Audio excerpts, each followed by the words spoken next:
I would like to turn myself in because I'm very mentally unstable. Okay. And what's going on there? I murdered my girlfriend. You'll need to use forceful entry to get into the house. Police! Yep, she's dead. She's right here. We got her. And then I just lost control. It was almost like something else, like, possessed me. I got to spend time with the vessel that was Shannon, and I got to absorb her spirit. She said, "Are you kidding me? What the Chance? Stop. Wait, please stop. I'm dying. I love you. I love you." What you just heard is 27-year-old Chance Dano confessing to the brutal murder of his ex-girlfriend Shannon Hyatt. But this isn't just another domestic violence case. This is a crime that was captured on multiple cameras, creating a digital timeline that would expose every horrifying detail of a calculated murder. When police arrived at Shannon's Columbus, Ohio, home on August 29, 2023, they discovered that modern technology had recorded not just the murder itself, but hours of disturbing behavior that followed.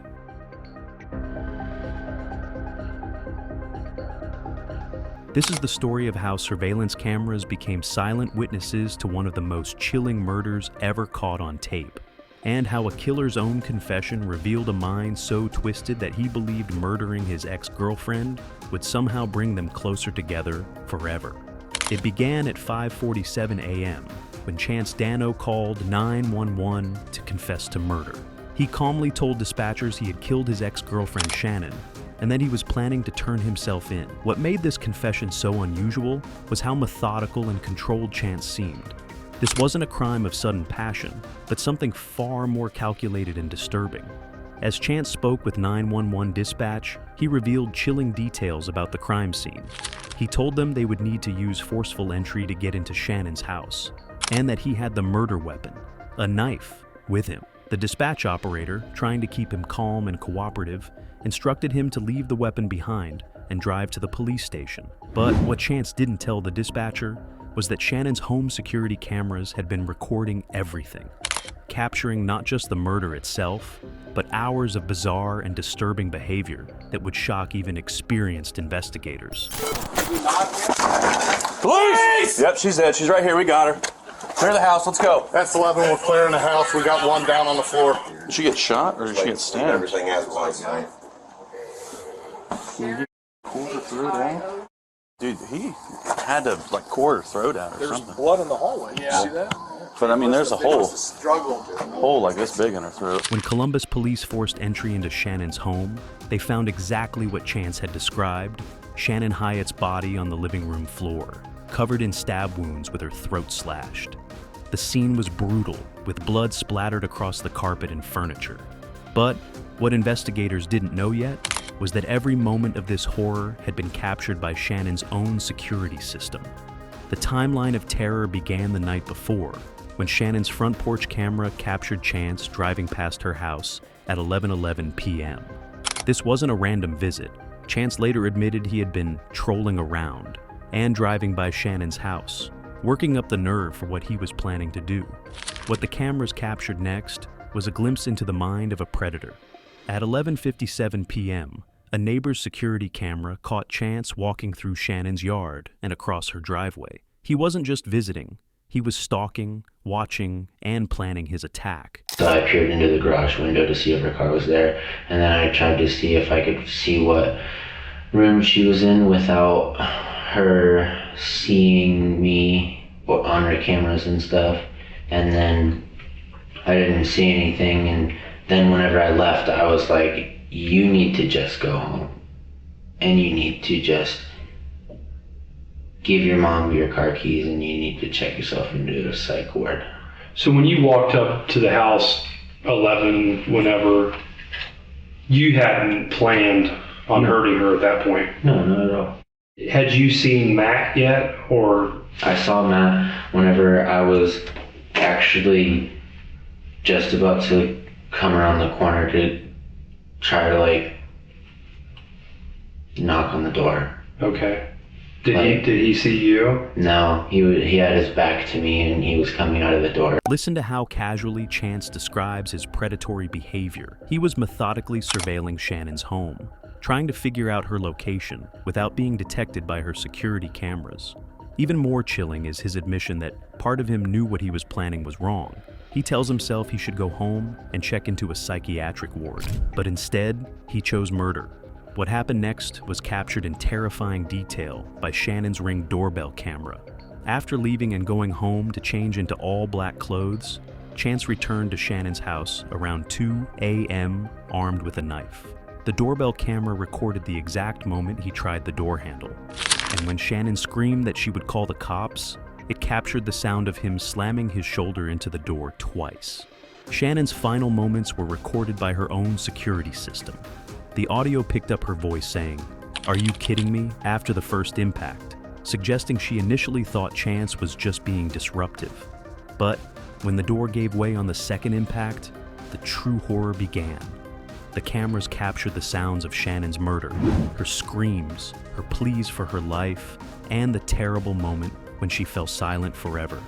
Chance later confessed that Shannon's last words were, "I'm dying, I love you, before she didn't speak another word. But the most disturbing footage was yet to come. Shannon's back porch camera captured something that would shock investigators. At 2:04 a.m., just 6 minutes after Shannon's screams were heard, Chance's shadow appeared in the window. For a brief moment, a blood-covered hand was visible as he moved around inside the house. In the aftermath of the murder, Shannon's back porch camera captures chilling footage. At 2:04 a.m., just 6 minutes after her screams are heard, Chance's shadow appears in the window, and for a brief moment, a blood-covered hand is visible. His shadow returns multiple times throughout the early morning hours, a silent presence inside the home, long after Shannon's final breath.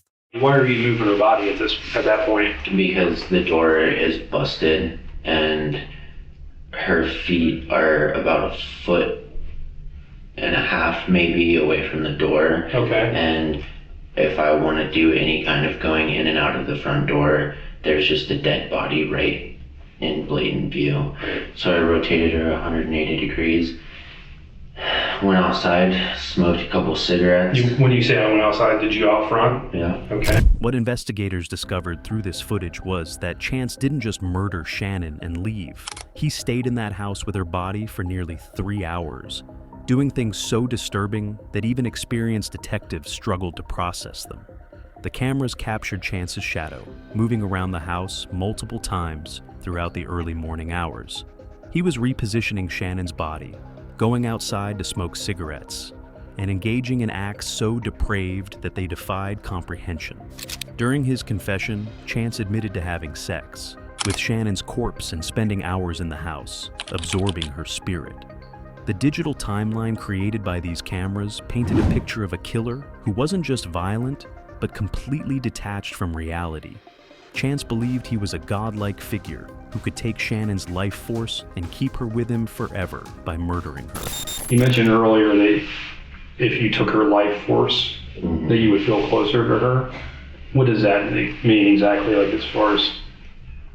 Well, it's kind of like a Native American belief of like absorbing the soul whenever you kill an animal. Okay. And like, I don't know, like you're absorbing it and like, I don't know.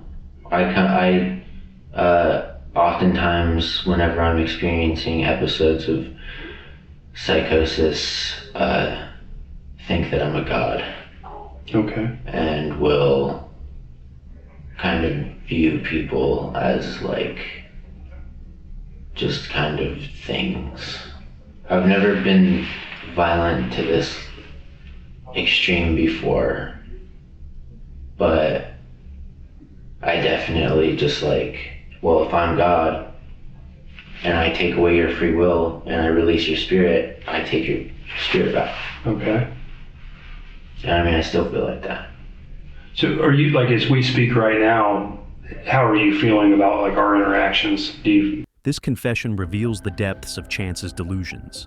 Even while confessing to murder, he maintained his belief that he was a godlike figure. The cameras had captured not just a murder, but the actions of someone completely disconnected from reality.